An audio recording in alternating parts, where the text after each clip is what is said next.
Bonjour à tous et bienvenue à la première édition du Lausanne Fantasy, donc cette année. Merci à toi Tiffany d'avoir accepté cette interview. Merci à toi pour l'invitation. Je t'en prie. Donc tout d'abord, parle-nous de ton livre, donc Les Constellateurs. Déjà, pour ceux qui ne connaissent pas du tout. Alors, Les Constellateurs, c'est un roman fantastique, mais qui tire plus vers l'utopie. L'utopie, ça veut dire qu'il dépeint un monde merveilleux. L'histoire se passe à Miramaz, une île qui est cachée au centre du triangle des Bermudes et sur laquelle tout paraît fantastique. Il n'y a pas de pauvreté, il n'y a pas de guerre, il n'y a pas de maladie. Tous les habitants vivent heureux, en harmonie. C'est vraiment la joie de vivre partout sur l'île. Bien sûr, on va se rendre compte petit à petit, en suivant l'héroïne du roman qui s'appelle Puni, que cette perfection a un prix à payer, et c'est là que va se dérouler notre aventure. Donc du coup, auteur suisse, Voilà. Évidemment. Donc parle-nous un petit peu de ton parcours professionnel et aussi un petit peu personnel. Professionnel, donc le livre, tu dis. Ton parcours, l'origine de tes différents livres, de tes différentes œuvres, et puis ton parcours professionnel. Ça marche. Alors, j'ai commencé à écrire quand j'étais toute petite. Ma maman elle avait pris l'habitude de me lire des contes avant que j'aille m'endormir. Et puis je pense qu'à force d'entendre toujours les mêmes histoires, j'ai mon imagination qui s'est mise en marche et j'ai eu envie d'écrire mes propres histoires pour plus entendre les mêmes. La première fois que j'ai vraiment écrit un roman, c'était vraiment dans le but d'offrir une histoire à ma maman. Ma maman qui était passionnée par les anges, la première histoire que j'ai écrite parle d'anges. Et j'ai écrit vraiment cette histoire pour elle, pour lui faire plaisir, parce qu'elle m'avait toujours soutenue depuis le début. Je n'ai jamais eu dans l'idée de publier un roman. Et c'est elle en fait qui est venue sur le sujet, qui m'a dit toute l'objectivité d'une maman, que mon histoire était super et qu'il fallait l'envoyer plus loin pour essayer d'en faire quelque chose. Alors, moi, j'y croyais pas une seconde. Et puis, à force qu'elle me rabâche la même idée, j'ai dit ok, je vais l'envoyer à des éditeurs. C'était vraiment plus pour lui faire plaisir que par réel rendu. Et bah, ça a fonctionné. Donc, c'est comme ça que j'ai démarré avec l'édition. Et puis petit à petit, donc, j'ai vraiment été prise dans le jeu. J'ai continué à écrire d'autres histoires.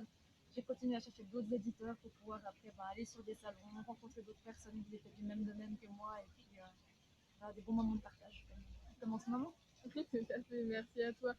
Donc du coup, ton parcours personnel, donc déjà quel âge as-tu? J'ai 30 ans. Relativement jeune. Déjà tu es né où? Je suis née à Fribourg, donc toujours en Suisse. Toujours en Suisse. Voilà. T'as jamais changé de territoire ou une volonté de vouloir changer de territoire? Non, changer de commune, j'ai déménagé d'un village à l'autre. Je me suis mis emménagée avec mon mari, mais sinon, toujours resté dans la même région. D'accord. Donc t'as fait quoi comme étude en particulier? J'ai fait des études de commerce, un diplôme de commerce avec une maturité professionnelle. Et puis après, j'ai enchaîné avec un brevet fédéral de gérance d'immeuble. D'accord, donc absolument aucun rapport avec l'écriture. Rien du tout. C'est une activité que tu fais toujours en parallèle de l'écriture Oui. ou tu t'es consacré à 100% à l'écriture? Non, non, du tout, je travaille à 80% à côté. D'accord. Voilà. Évidemment, question d'association entre l'écriture et puis le travail personnel de l'autre côté. Voilà, exactement. Donc du coup, Les Constellateurs, c'est pas ton premier ouvrage? Non, c'était le 10e. Oula, sur combien? Alors le 13e va sortir l'année prochaine. D'accord. Le 13e, one shot comme pour celui-ci, donc livre individuel ou pas du tout? Alors quand je dis 13, c'est vraiment, ça englobe autant des séries, de 3 ou 4 livres que des one-shots. D'accord. Donc du coup, tu as la particularité aussi d'avoir été édité chez plusieurs éditeurs. Oui. Donc là, les éditions Ada, qui est une édition canadienne, si je ne me trompe pas. C'est juste. Pour Dévore-moi chez Livresse, Oui. édition qui est belge. Exact. Et les autres, je n'ai pas forcément en tête, sont françaises, suisses, d'autres pays. Alors française, j'ai Linda Carlat qui a publié Âme. Et puis les éditions Nouvelle Bibliothèque qui a publié ma trilogie Entre deux feux, dont le premier tome vient de sortir. D'accord. Et il y a aussi Sema Édition qui va reprendre 28 allées des journaux, donc Sema qui est belge par contre, Oui. donc qui va sortir en 2021. Et puis voilà. Il y a le temps d'ici 2021. Voilà, et j'ai signé pour la toute première fois avec une maison suisse, les éditions Calaline. Oui. Pour un roman qui va sortir l'année prochaine, soit encore au printemps ou peut-être à l'automne ou plus tard. On n'a pas la date définitive. Donc tu es relativement connu pour des œuvres de fantastique et du monde de l'imaginaire. Pourquoi le choix du coup du monde de l'imaginaire en particulier? Je pense que c'est vraiment un choix qui s'est fait. C'est pas vraiment un choix en fait, c'est plutôt une évidence. J'ai toujours été passionnée par ce genre d'univers depuis que je suis toute petite. Et puis moi c'est clair que je suis une rêveuse, j'aime quand ça bouge, j'aime qu'il y ait des choses qui sont merveilleuses, donc j'ai toujours eu envie d'aller dans ce domaine-là. Après dans mes livres il y a soit du fantastique qui est vraiment un grand renfort il y a vraiment beaucoup de fantastique, ou alors des petites allusions, des tout petits clins d'œil. Donc on a vraiment un petit peu une balance entre très fantastique ou le contemporain avec quelques phénomènes qui sont un petit peu plus liés au fantastique. On va dire ça comme ça. D'accord. Tu as écrit aussi des œuvres pour la jeunesse. Pourquoi le choix de viser particulièrement la jeunesse et pas plus un public adulte? Parce que je lis moi-même beaucoup de littérature jeunesse. Je pense qu'il y a parmi nous, il y a de grands enfants dont moi je fais partie qui aiment encore Tout à fait. lire ce genre de littérature. Et puis parce que on entend souvent parler du fait que les jeunes ne lisent pas assez. Alors si je peux donner envie à des jeunes de commencer à lire, ben, je pense que je réussis quelque chose de bien dans ma vie. Tout à fait. Donc du coup, donc 13 livres, donc le dernier qui sort là prochainement.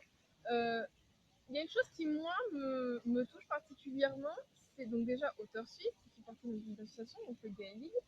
Ça fait combien de temps qu'on fait partie de ce groupe-là? Ça va faire une année, ça fait depuis sa création en fait. D'accord, donc c'est tout récent, C'est assez récent, oui. C'est une volonté de ta part ou c'est eux qui sont venus te chercher en te disant bah ça serait bien que vous fassiez partie du groupe? C'est une volonté de ma part.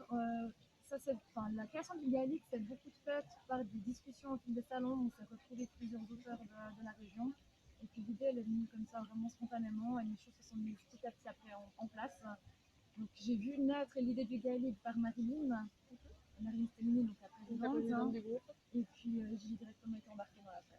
Voilà, donc du coup, c'est pas une volonté de vouloir en partir. Non, vraiment pas. Pour tes différents livres, quelles sont ou quelle est ta source d'inspiration en particulier?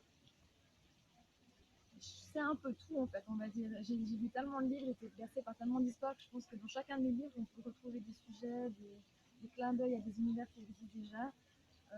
Moi, j'aime beaucoup avoir une histoire où au début tout paraît sombre, tout paraît triste, et puis montrer qu'en nous croyant, qu'en ayant de la volonté, qu'en voulant se battre, on peut trouver sa lumière et puis aller de l'avant et réussir ce qu'on a envie de faire. Hein. Ce qu'on retrouve tout à fait justement dans les constellateurs. Voilà. Il y a une auteure qui fait justement partie du Gaélique, qui est donc Charlène Cobel, qui a écrit un livre justement de témoignages sur son propre vécu. Est-ce que c'est une chose que tu envisages, toi, d'écrire un livre sur ton propre vécu? Oui, ça a déjà été fait d'ailleurs.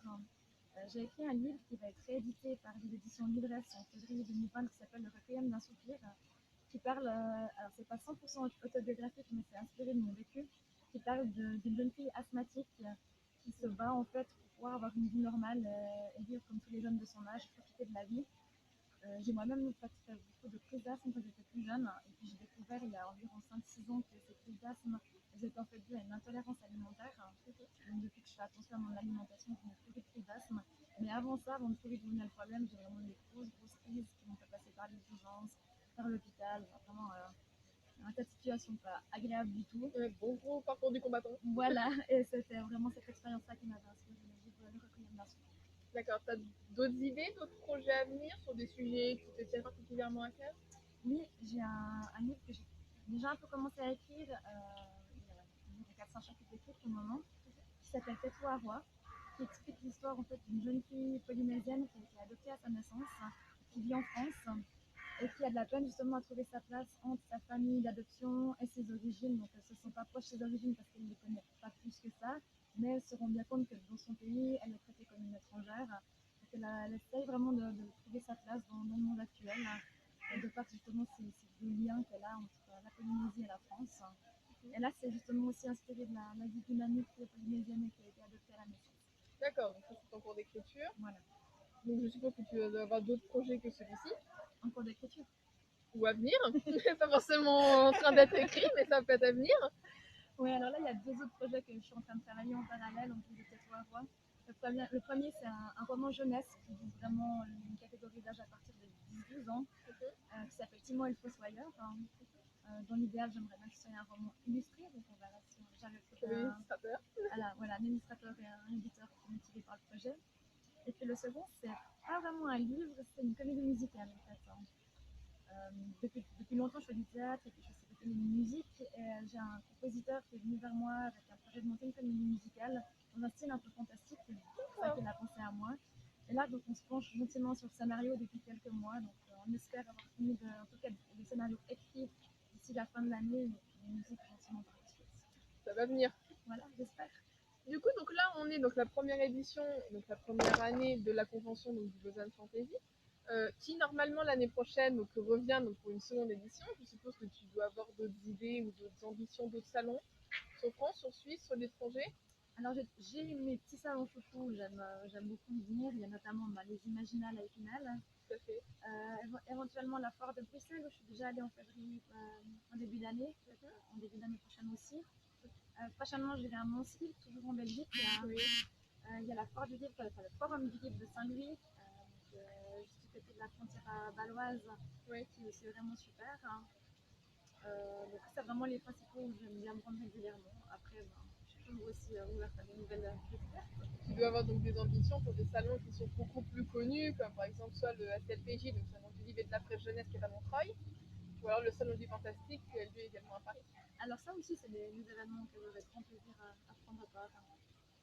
Et ben, merci beaucoup en tout cas pour cette interview. Merci à Et toi. puis en attendant les prochains livres qui arrivent. Avec plaisir. Merci.